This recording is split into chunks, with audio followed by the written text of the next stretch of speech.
Assalamualaikum warahmatullahi wabarakatuh. Salam sejahtera untuk kita semua. Semoga Tuhan Yang Maha Esa selalu memberikan anugerah kesehatan kepada kita semua. Bahasan kali ini dalam mata kuliah pemeriksaan akuntansi 1 ini adalah pertanggungjawaban hukum akuntan publik. Tujuannya agar kita sebagai seorang akuntan publik itu mengetahui batasan dan pertanggungjawaban hukum terhadap aktivitas yang kita lakukan sebagai seorang akuntan publik. Sebagai seorang akuntan publik, pastinya kita akan berdiri dalam organisasi yang namanya Kantor Akuntan Publik atau disingkat menjadi yang namanya KAP. Ini adalah irisan di mana posisi KAP dengan perusahaan.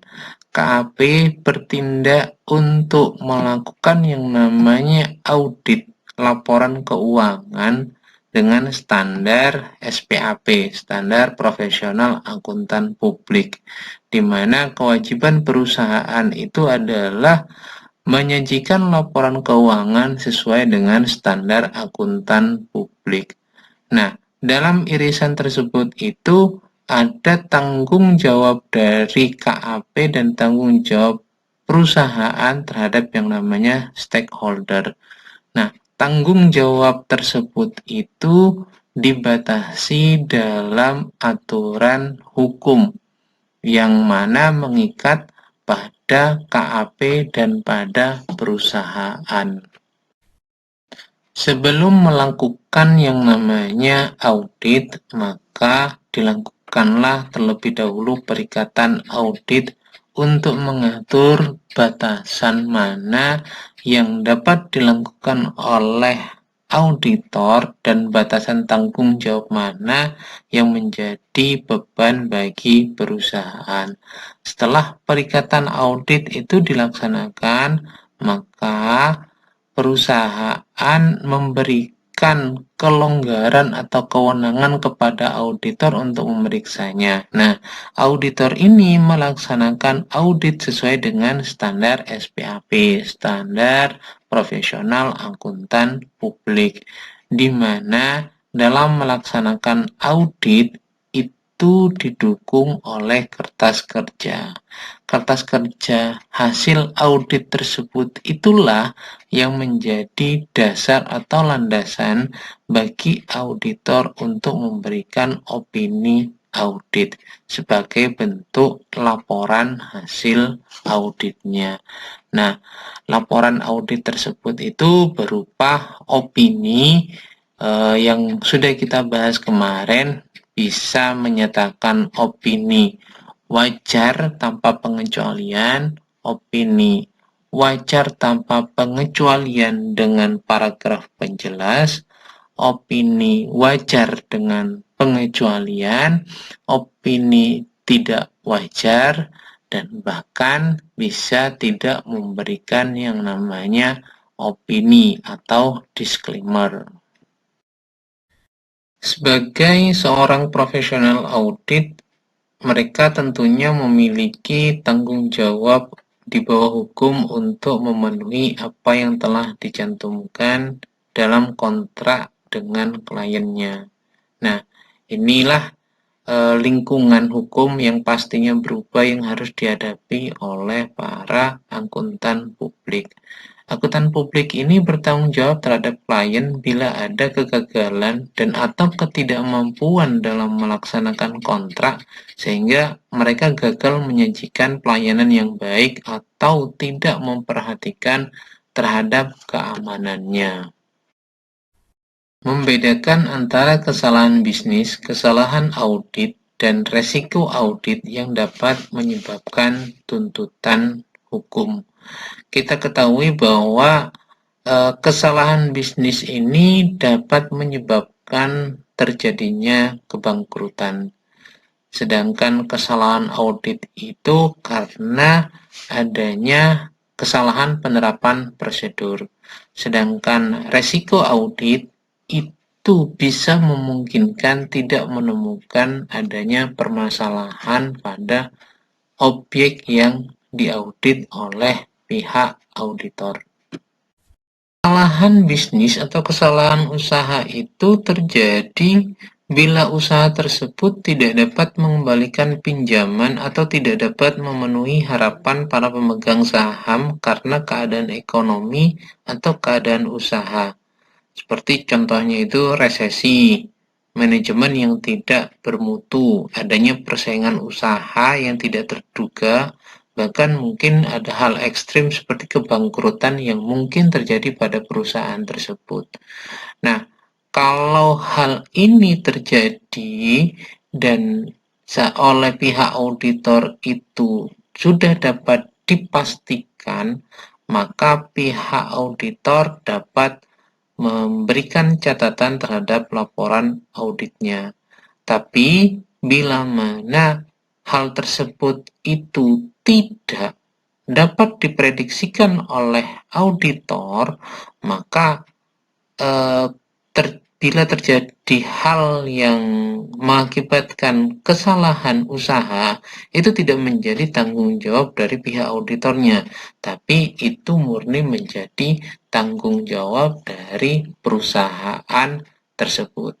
Karena ingat, auditor ini hanya melakukan audit pada tataran apakah laporan keuangan yang disajikan oleh perusahaan itu sesuai dengan standar akuntansi keuangan atau tidak dan disajikan dengan benar dan apakah terjadi yang namanya kesalahan yang material atau tidak. Kesalahan audit ini mutlak menjadi tanggung jawab dari auditor. Semisal katakanlah auditor tidak menjalankan prosedur dengan baik atau auditor melakukan kesalahan dalam penerapan prosedur audit yang seharusnya.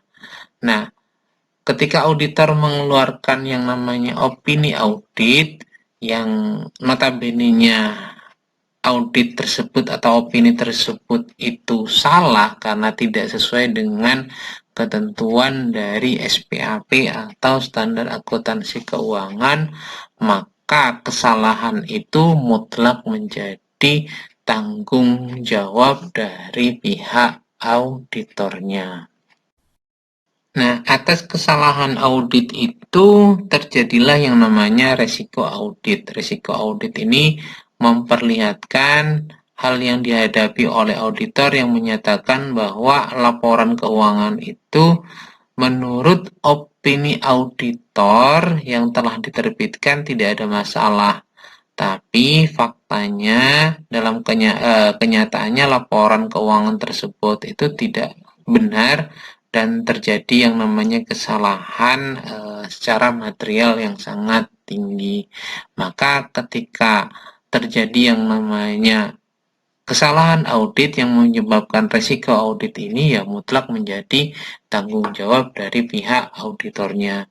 Sehingga di awal itu sebenarnya pihak auditor itu menghitung resiko audit yang dimungkinkan terjadi. Sehingga resiko audit ini dimasukkan dalam perikatan audit untuk mengetahui batasan mana yang menjadi apa artinya dapat diprediksikan sebagai bentuk resiko audit.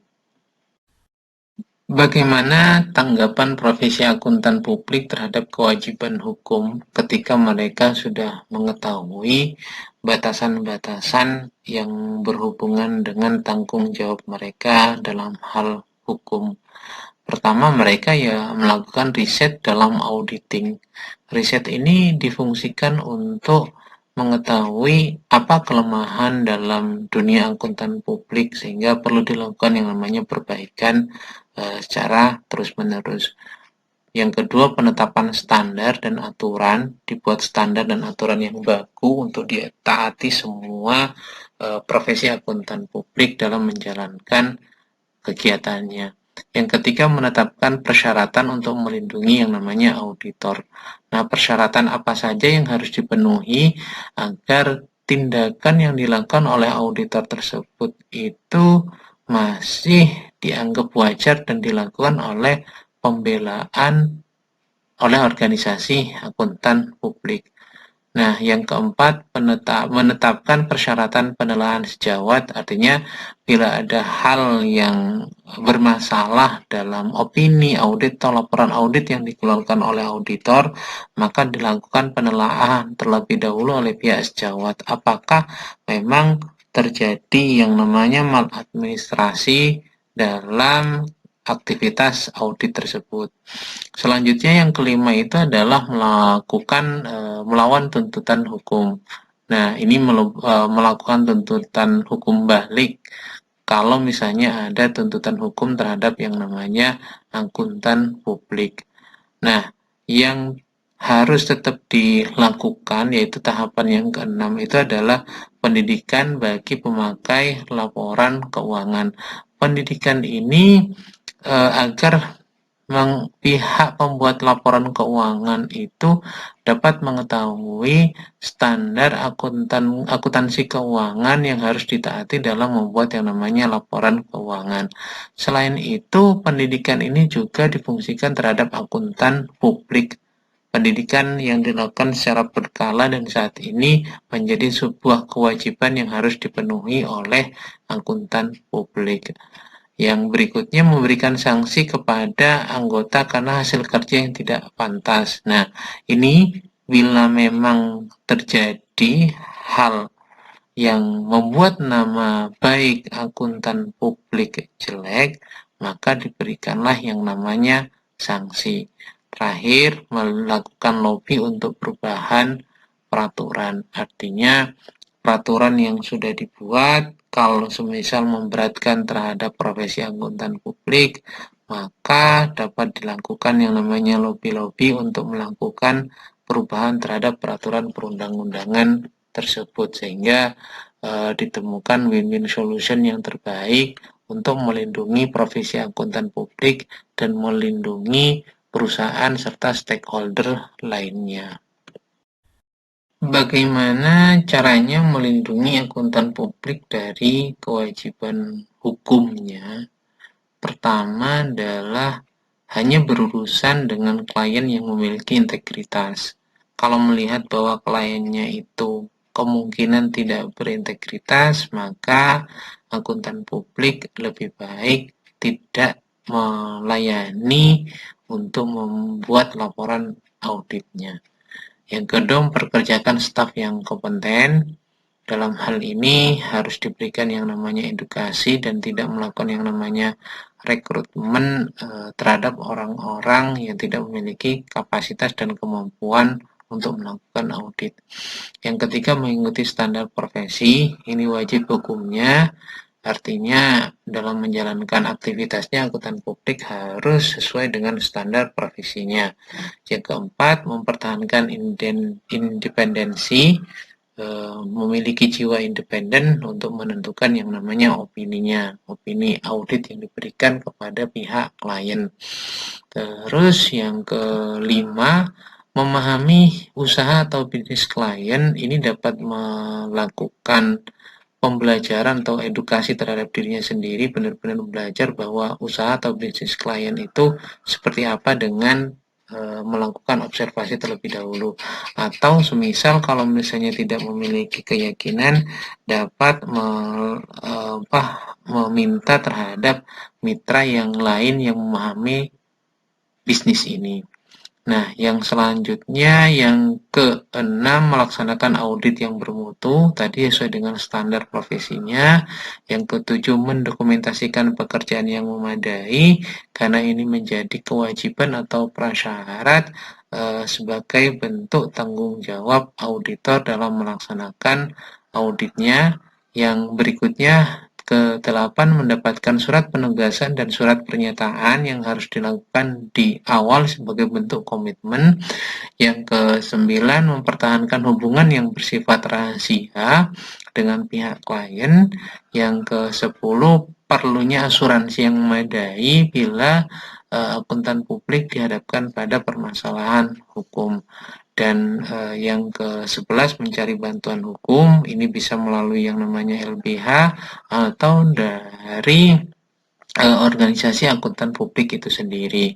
Berikutnya adalah memilih organisasi dengan kewajiban yang terbatas, dan yang terakhir adalah melatih rasa tidak percaya atau keraguan-raguan yang profesional. Maksudnya adalah akuntan publik itu harus memiliki yang namanya prinsip kehati-hatian untuk melakukan tindakan atau pekerjaan auditnya. Terdapat 4 sumber kewajiban hukum pada auditor. Pertama adalah kewajiban terhadap klien. Klien dalam hal ini dapat menuntut auditor karena tidak menemukan kesalahan atau kecurangan selama pelaksanaan audit. Yang kedua, kewajiban terhadap pihak ketiga. Dalam hal ini, bank sebagai pihak ketiga dapat menuntut auditor karena tidak menemukan salah saji material dalam laporan keuangan. Ketiga, kewajiban terhadap pihak ketiga berdasarkan hukum keamanan, di mana pemegang saham dapat menuntut auditor karena tidak menemukan salah saji yang material dalam laporan keuangan. Dan yang keempat adalah kewajiban kriminal. Dalam hal ini, pemerintah dapat menuntut auditor karena secara sadar menerbitkan laporan audit yang tidak benar. Itu merupakan 4 sumber kewajiban hukum yang harus dipahami oleh auditor dalam melaksanakan kewajibannya. Kewajiban hukum auditor terhadap klien dan pembelaan atas tuntutan hukum. Yang pertama adalah kewajiban kepada klien. Kewajiban hukum bagi akuntan publik yang paling umum adalah kewajiban kepada klien.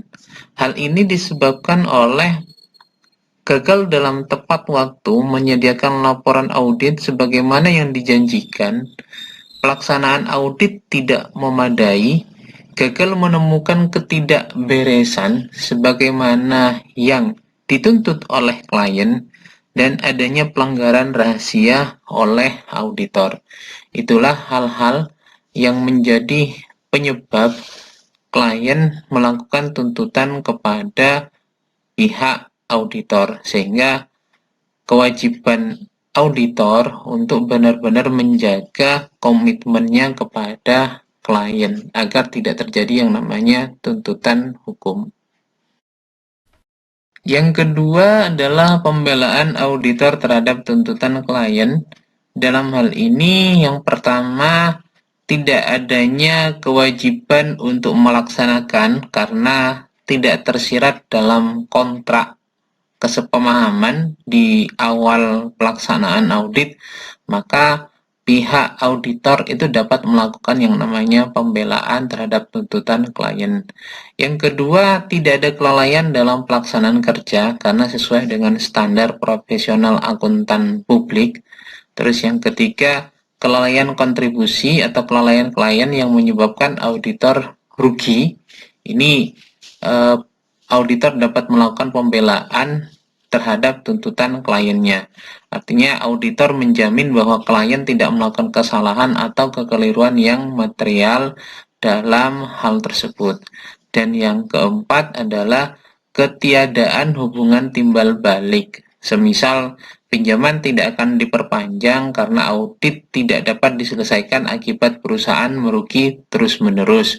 Nah, itu dapat dilakukan pembelaan terhadap tuntutan klien.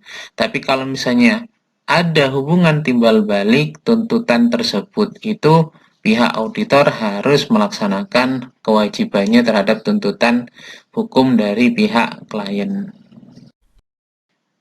Itu saja terlebih dahulu materi pertanggungjawaban hukum akuntan publik yang dapat saya sampaikan. Bila ada hal yang perlu didiskusikan, monggo saya berikan keleluasaan waktu untuk mengajukan pertanyaan.